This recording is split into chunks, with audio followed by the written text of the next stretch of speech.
part of that is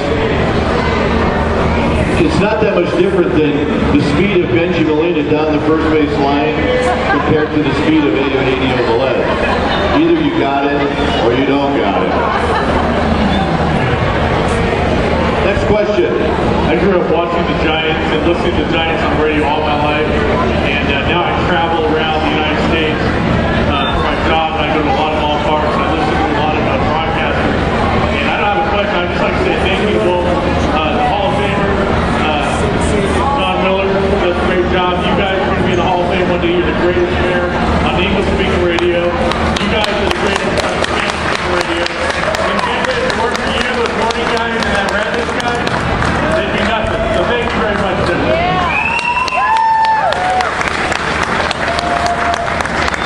Thank you.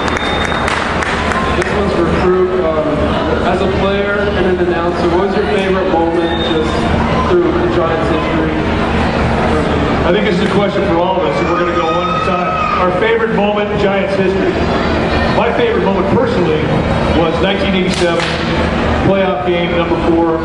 We were down 2-1 to the Cardinals in a best of 7 series, and I was pitching that day, and we won the ball game 4-2, and I got to throw a complete game, and it evened the series, and it was the greatest single event that I'd ever partaken in because of the electricity in the crowd, what it meant to our city, what it meant to our franchise, and that was my particular one.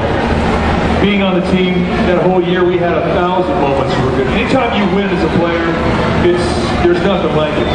And in front of the crowd here in Northern California that appreciates baseball, appreciates your effort, you're always rewarded by applause. And I continue to be rewarded when people remember those games that I pitched 20 years ago. And that's pretty special.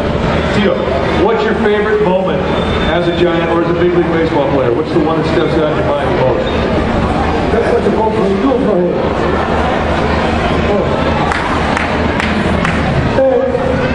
I believe you never forget the first game that you played at the big league.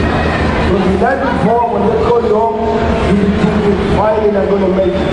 And you think that's going to be, you remember that you live forever. And when you get here, you find out it's not easy. To me, that first game, I remember everything I did that we won the game against the men. And the other moment, like I say, when you lose a win, I know win is more satisfactory, but just to put the uniform every day, it is a great moment. But I never forget also, a great moment in my life was when the Giants reached the better in September 29, 71. That was a forgettable day for me. I'm going to ask the same question for Scotty.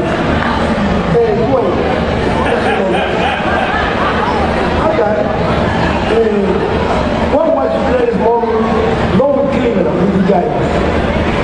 I know he's going to Cleveland. He said, oh boy. I got 2 hits in a game for the Giants one time. 2. It's awesome.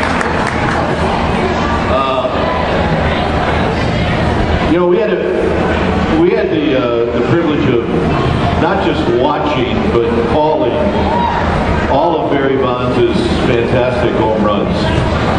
And all of those we'll never ever forget, including the one that broke the record, 754. But I think my favorite moment was when the Giants in 2002 beat the Cardinals to get to the World Series.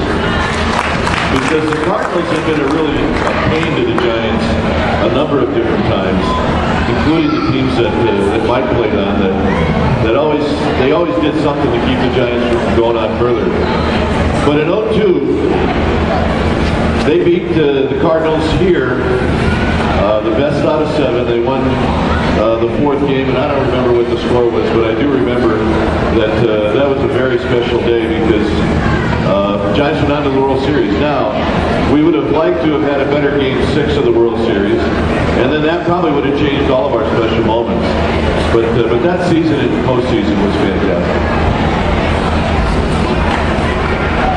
Adrian Gonzalez for the San Diego Padres. I heard he was up for trade. Is there any chance that the Giants might be able to grab him? Well, I mean, I think it's lot easier to say, yeah, you know what, he is available, but I mean, really, what are you going to give up? Are you going to give up everything you got in the minor leagues to do that? And he would be a really special player on any team. I don't think it's going to happen. There's probably a better chance that you could see it happen when he becomes a free agent, if and when he does become a free agent. So I think it's unlikely, but it's really a good thought.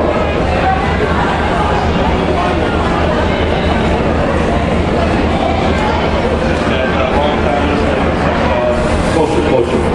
Long-time listener, first-time caller.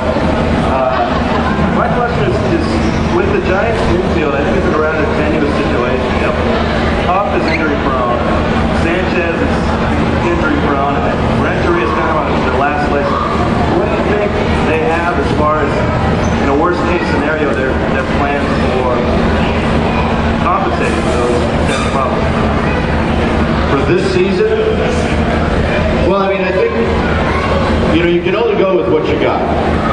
And you know, defensively, they're not going to be the greatest defensive team out there. But they're all veterans with the exception of Pablo Sandoval, and he proved that he can play third base. So it's going to be a wait and see. And I know, you know, the deal with Sanchez, if he doesn't play for a while, you know, they got the best utility guy in the game and want to rebid. So, I mean, I agree. I mean, it looks like it could be problematic, but let's see how it unfolds. Folks, any questions out there from the audience? I have actually a couple more before we have a chance to wrap it up. Looking at the upcoming season realistically, do you think this team can look itself collectively in the mirror and think about winning the West, or is it more of a team built for a wild card at best? I'd like everyone to just take that on. I mean, having played, and you know, being in the locker room, you can feel when it's a team that has a chance to go somewhere versus a team that maybe it's a long shot. How did the 2010 Giants look at themselves in the mirror? Well, last year the Giants won 88 games, and I'm not sure how they did it. They didn't hit. They were last in offense. They were last in on-base percentage. They were last in home runs. But they had pitching, and they caught the ball. And they didn't lose any pitching in the offseason.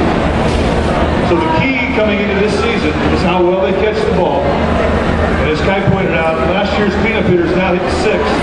So they've improved themselves offensively. They're going to score more runs than they did. So for the Giants to do well this year, they've got to catch the ball, and they have to stay healthy. The beautiful thing about this game is that you get better every year mentally. You learn a little bit more about how to play this game and how to be more efficient as a big league.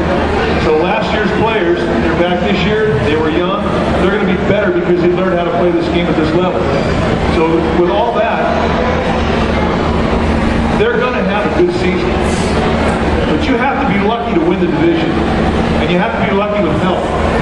So oftentimes the guy who's the most valuable player in your division is the trainer. He's the guy that if they do get hurt, he gets them back fast. So, you know, the Giants, they need a couple of good breaks. They need guys that have good years. But what we saw last year when they won 88 games whets all of our appetites in anticipation as to what we think they can do this year. And I think they can go to the playoffs. And more importantly than whether or not we think they can go to the playoffs, the Giants players think they can go to the playoffs. And that's something they believe strongly.